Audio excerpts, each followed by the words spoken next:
Hello students, I welcome you all to our online learning platform. Hopefully आप सभी अपने इस लॉकडाउन पीरियड को एंजॉय कर रहे हैं बट साथ साथ में पढ़ाई भी कंटिन्यू रख रहे हैं। तो चलिए आज के लेक्चर में हम पढ़ने वाले हैं पार्ट 4। आई होप कि आप सभी ने इसके पिछले 3 सीरीज़ को ज़रूर देखा होगा। ये देखना बहुत ज़रूरी है ताकि आप पार्ट 4 को समझ सकें। बट मुझे एक बार रिमाइंड करवा देने दीजिए कि हमने पिछले क्या देखा है वीडियोज़ में। हमने फर्स्ट वीडियो में इंट्रोडक्टरी देखा था, फिर हमने पालमपुर से जुड़ी कुछ इंट्रोडक्शन पार्ट जाने, and then we got to know about the organisation of production in Palampur. आज के वीडियो लेक्चर में हम देखने वाले हैं कि पालमपुर में फार्मिंग एक्टिविटीज़ कैसे कैरी आउट की जाती थी। तो आप सभी रेडी हैं? तो चलिए स्टार्ट करते हैं आज का लेक्चर।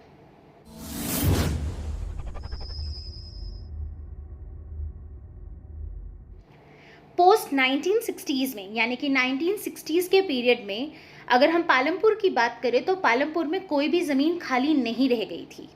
जितने भी वेस्ट लैंड भी थे वो भी कल्टिवेबल लैंड में कन्वर्ट किए जा चुके थे। यानी कि हम कह सकते हैं कि पालमपुर में फार्मिंग एरिया को बढ़ाया नहीं जा सकता था, क्योंकि जितनी भी ज़मीनें थी वो सारी यूटिलाइज हो चुकी थी। तब नाउ द क्वेश्चन अराइजेज कि इस केस में पालमपुर के जो लोग हैं वो सर्वाइव कैसे कर रहे थे। आखिर जो पॉपुलेशन वहाँ बढ़ रहा था उनकी नीड कैसे पूरी हो रही थी। तो आइए चलिए देखते हैं कि वो फार्मिंग एरिया को बिना एक्सपैंड किए अपने प्रोडक्शन को कैसे एक्सपैंड कर रहे थे। देखिए, क्रॉप प्रोडक्शन को इंक्रीज करने के लिए ज़रूरी नहीं होता है हमेशा कि हम फार्मिंग के एरिया को बढ़ाएं। हम चाहे तो एग्जिस्टिंग फार्मिंग लैंड पे ही अपने प्रोडक्शन को बढ़ा सकते हैं। Only what we need to do is to adopt different kind of farming methods. हमें क्या करने की ज़रूरत है? तो अलग अलग तरह के नए फार्मिंग मेथड्स को अडॉप्ट करने की ज़रूरत है ताकि हम सेम फील्ड में अपने क्रॉप प्रोडक्शन को बढ़ा सकें।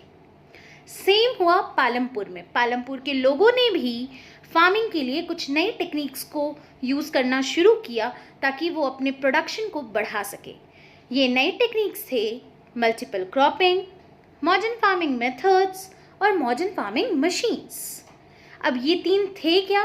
तो इसे हम डिटेल में डिस्कस करेंगे नेक्स्ट स्लाइड में। शुरू करते हैं मल्टीपल क्रॉपिंग से। As a name suggest, multiple cropping यानी एक से ज़्यादा क्रॉप्स का उगाना कहलाता है मल्टीपल क्रॉपिंग। ये सबसे कॉमन तरीका माना जाता है जिससे कि हम सेम फार्मिंग लैंड में प्रोडक्शन को बढ़ा सकते हैं। पालमपुर के किसान जो हैं वो भी यही चीज़ कैरी आउट कर रहे थे। वो लोग अपने खेत में एटलीस्ट 2 मेन क्रॉप उगाते और साथ ही साथ फ्री टाइम में पोटैटो की भी खेती करते थे ताकि अपने यील्ड को वो बढ़ा सके। नाउ जैसे यहाँ मैंने एक एग्जाम्पल मेंशन कर रखा है, एक पिक्चर मेंशन है एक खेत की, जहाँ पे दिख रहा है आपको कि एक जगह मेज़ की खेती हो रही है, पल्सेस की खेती, मैरीगोल्ड, कुछ ग्रीन पार्ट भी है, और इस तरीके से मल्टीपल क्रॉपिंग की जा रही है। यानी सेम पीस ऑफ लैंड में हम अलग अलग चीज़ उगा रहे हैं। इसका फ़ायदा एक ये भी होता है माय डियर स्टूडेंट्स कि अगर मान लो कि एक फसल आपकी ख़राब हो जाती है तो कम से कम दूसरी फसल नहीं ख़राब होती है। यानी कि एटलीस्ट आप इस जोन में रहते हो कि आप कुछ तो कमा पाओगे। यानी कि नाना मामा से काना मामा मिलने वाला कॉन्सेप्ट यहाँ लागू होता है। क्लियर है? Now coming towards Palampur. Palampur में क्या क्या क्रॉप्स ग्रो किए जाते थे through the method of multiple cropping? तो पालमपुर में बेसिकली 4 सीजन्स को देख करके क्रॉपिंग की जाती थी। पहली थी रेनी सीजन जिसमें खरीफ क्रॉप्स ग्रो किया जाता था। इसमें मेनली राइस का प्रोडक्शन होता था। फिर आया अक्टूबर टू दिसंबर का पीरियड, इस फेज में पोटैटो ग्रो किया जाता था। वहीं नेक्स्ट आते हैं विंटर सीजन। विंटर सीजन में रबी क्रॉप्स ग्रो किया जाता था जैसे कि वीट एंड यहाँ के किसान कई बारी शुगर केन की भी प्रोडक्शन करते थे और शुगर केन से जो शुगर केन और जैगरी होती थी उसे शाहपुर में बेच कर आते थे। नाउ क्वेश्चन अराइजेस कि इतनी जब खेती हो रही थी तो इट्स क्वाइट ऑब्वियस छोटे किसान तो शायद अपनी ज़रूरत पूरी करेंगे, अग्री ना, लेकिन बड़े किसान उनका तो खेत बड़ा होता है। तो आखिर वो ये करते क्या थे सरप्लस प्रोडक्शन का, और ये क्रॉप्स इनको पैसे में कन्वर्ट कैसे किया जाता था? यानी ये क्रॉप से ये पैसा कैसे अर्न करते थे? कुछ आइडिया है आपके पास? ओके, चलिए मैं बताती हूँ। सी यहाँ के किसान करते क्या थे, पास के मार्केट में जाके अपने सरप्लस प्रोडक्शन को बेच देते थे। जैसे कि आप देखो वीट, पहले किसान क्या करते, वीट जितनी उनको अपने फैमिली के लिए ज़रूरत है साल भर की, उतना रख लेते थे, स्टोर कर लेते थे, एंड बाकी बचे को रायगंज के मार्केट में जाकर बेच देते थे। वहीं शुगर केन की बात करूं तो शुगर केन और जैगरी ये शाहपुर के ट्रेडर्स को बेच दी जाती थी, और इस तरीके से फार्मर्स जो हैं वो क्रॉपिंग के थ्रू मनी भी अर्न कर रहे थे। नाउ मल्टीपल क्रॉपिंग क्या पालमपुर के लिए सक्सेसफुल रहा? तो यस, डेफिनेटली मल्टीपल क्रॉपिंग से पालमपुर को बहुत फ़ायदा हुआ, वहाँ के किसानों को बहुत बेनिफिट हुई है। ऐसा क्यों? तो वो इसलिए कि हमने पहले ही लेक्चर में ये पढ़ा था कि पालमपुर का इरिगेशन सिस्टम जो है वो वेल डेवलप्ड था। वेल डेवलप्ड इरिगेशन सिस्टम के कारण पालमपुर में ये नए टेक्निक्स को एडॉप्ट किया जा सका है। फॉर एग्जाम्पल, वहाँ पहले पर्शियन व्हील्स यूज़ होती थी, बट गवर्नमेंट के सपोर्ट के कारण इलेक्ट्रिक ट्यूबवेल्स बंटवाए गए, जिसके कारण इरिगेशन और आसान हो गई। एंड इसके बाद वहाँ के कुछ बड़े किसानों ने खुद से भी ट्यूबवेल्स खरीद लिए, और इस तरीके से मल्टीपल क्रॉपिंग से उन्होंने अपनी क्रॉप प्रोडक्शन को इंक्रीज किया। Now coming towards the next point, that is modern farming methods. Modern farming methods यानी कि आधुनिक खेती के तरीके अपनाना, मेथड्स अपनाना। अब इसमें 3 नई चीज़ें मार्केट में इंट्रोड्यूस हुई जिनका इस्तेमाल किया जाने लगा। ये 3 चीज़ें क्या थी? पहली, high yielding variety of seeds, दूसरी केमिकल फर्टिलाइजर्स, एंड तीसरी केमिकल पेस्टिसाइड्स। अब ये थे क्या और इसके कारण प्रोडक्शन में कैसे फ़ायदा हुआ, आइए देखते हैं। High yielding variety of seeds.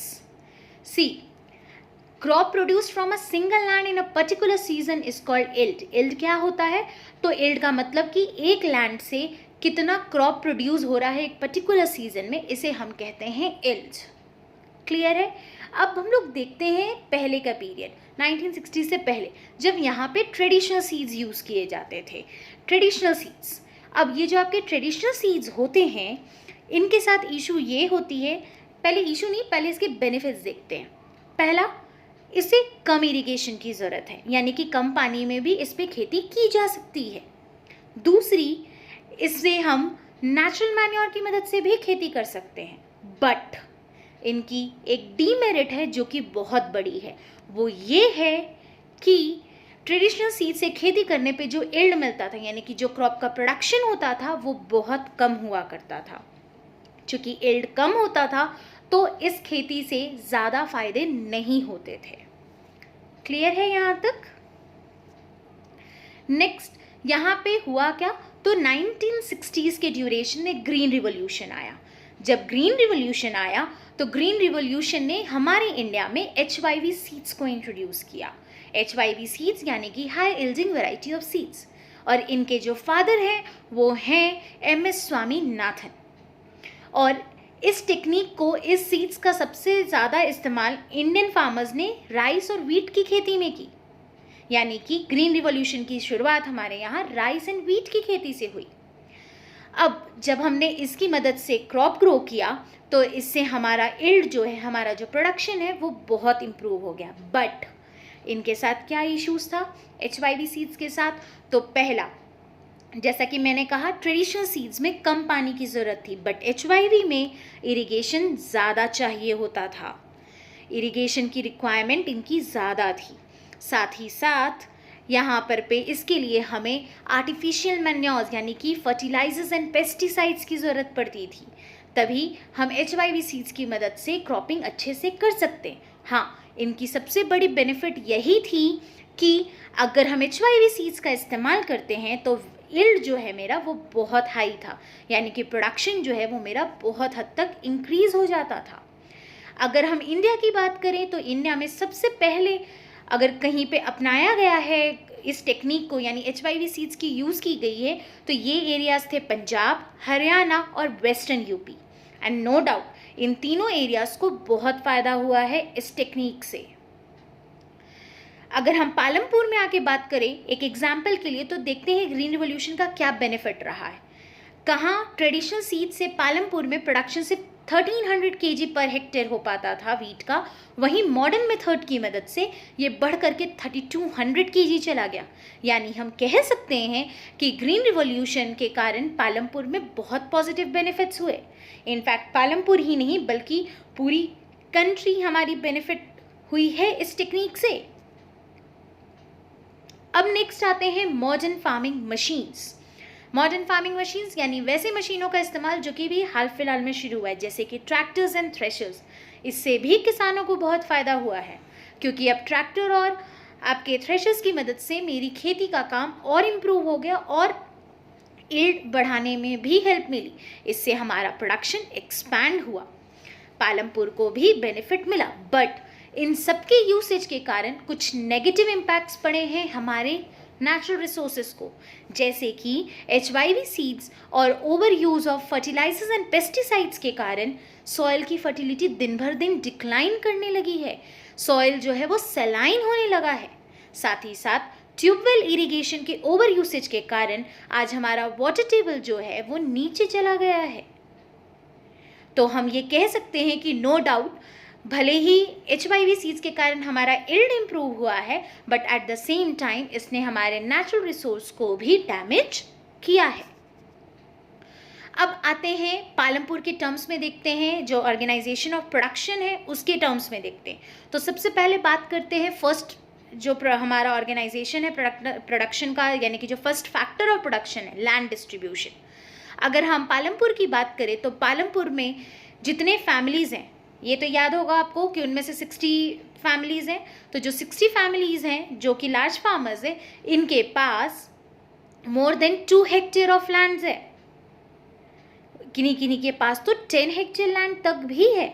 वहीं 150 फैमिलीज़ जो है वो मीडियम फार्मर्स को बिलोंग करती हैं और इनके पास 2 हेक्टेयर से कम या 2 हेक्टेयर ही ज़मीन है। वहीं बाकी जितने बचे 240 फैमिलीज़ ये लैंडलेस हैं, यानी कि इनके पास खुद की ज़मीन नहीं है और मेनली ये दलित फैमिली को बिलोंग करते हैं। क्लियर है? नेक्स्ट आते हैं labour in Palampur, next factor of production. अब स्मॉल फार्मर्स जो हैं वो अपने खेत में खुद कल्टीवेशन का काम करते हैं और इसमें उनकी फैमिली मेम्बर्स मदद करते हैं। बट चूँकि लार्ज फार्मर्स की जो लैंड है वो बहुत ज़्यादा होती है, उनका लैंड एरिया एक्सपैंडेड है, तो उन्हें लेबर की ज़रूरत पड़ती है। अब ये लेबर कहाँ से आता है? तो ये लेबर या तो स्मॉल फार्मर्स जो है वो प्रोवाइड करते हैं और नहीं तो जो लैंडलेस फार्मर्स है वो इनके फील्ड में काम करते हैं और इन्हें क्रॉप प्रोड्यूस करने में हेल्प करते हैं। नेक्स्ट कम्स कि इनको सैलरी क्या मिलती होगी। तो लेबरर्स को जो सैलरी है वो कैश के टर्म्स में मिलती है और नहीं तो जो खेती हुई है उसमें से कुछ क्रॉप का हिस्सा उन्हें दे दिया जाता है। तो this is about labour. Now coming towards employment. अगर हम बात करें पालमपुर की, तो पालमपुर में लेबरर्स की एम्प्लॉयमेंट ड्यूरेशन फिक्स नहीं है। ऐसा भी हो सकता है कि कोई लेबर जो है वो सालों भर के लिए एम्प्लॉय किया गया है, तो कोई एक पर्टिकुलर सीज़न के लिए, और कई बार तो ऐसा भी देखने को मिलता है कि कोई बंदा जो है वो सिर्फ एक दिन के लिए एम्प्लॉय किया गया है। तो ये वेरिएशन सीज़न टू सीज़न या जो क्रॉपिंग पैटर्न है उस पर निर्भर करता है। नाउ लाइक फॉर एग्जाम्पल, जैसे कि अगर हम पालमपुर की बात करें तो गवर्नमेंट के अकॉर्डिंगली ₹60 पर डे फिक्स किया गया है लेबर चार्ज। बट यहाँ पे 2 किसान हैं, रामकली, इसे सिर्फ ₹35 मिलता है। वहीं दाला, इनको सिर्फ ₹40 मिलते हैं पूरे दिन की मेहनत के बाद। सो ये कह सकते हैं कि वहाँ पे कंपटीशन बहुत है। जी हाँ, चूँकि वहाँ कंपटीशन बहुत ज़्यादा है, यही कारण है कि वहाँ पर पे कुछ किसान, ये जो हमारे वर्कर्स हैं, लेबरर्स हैं, उनको जितना सैलरी मिलना चाहिए, जितना वेजेस मिलना चाहिए, वो नहीं मिल पाता है। क्लियर है यहाँ तक? तब अब नेक्स्ट बढ़ते हैं कैपिटल की ओर। तो लैंडलेस ऑब्वियसली वो तो दूसरे के खेत में काम कर रहे हैं, वहीं से उनके पास पैसा आ रहा है। वहीं स्मॉल फार्मर्स जो हैं वो मनी लेंडर से बोरो करते हैं ताकि वो खेती कर सके, या बड़े किसानों से। वहीं जो मीडियम और लार्ज फार्मर्स हैं वो अपनी सेविंग्स रखते हैं और उसी सेविंग को नेक्स्ट क्रॉपिंग सीजन में अपने रॉ मटेरियल के लिए यूज़ करते हैं। जैसे कि एक एग्जाम्पल से हम इसे समझ सकते हैं, तेजपाल सिंह, ये एक बड़े किसान हैं। ये जितनी भी खेती होती है उसका पहले तो जितना फैमिली रिक्वायरमेंट है उसे रख लेते हैं, बाकी सरप्लस को शाहपुर में बेच आते हैं एंड उससे जो पैसा मिलता है उसे बैंक में डिपॉजिट कर देते हैं और इस तरीके से वो उसी डिपॉजिट को नेक्स्ट सीजन में, नेक्स्ट टाइम क्रॉपिंग में यूज़ करते हैं एंड इससे इनका दिन भर दिन इनकम जो है वो भी बढ़ता चला जा रहा है। इनका जो सेविंग्स है वो इंक्रीज़ होता चला जा रहा है और कई बारी ये तो किसी छोटे किसान को भी लोन देते हैं। होपफुली यहाँ तक जितना आपको समझ में आया है क्लियर हो गया है। इसके आगे नॉन फार्म एक्टिविटीज़ को हम नेक्स्ट वीडियो लेक्चर में देखेंगे। आज के लिए इतना ही।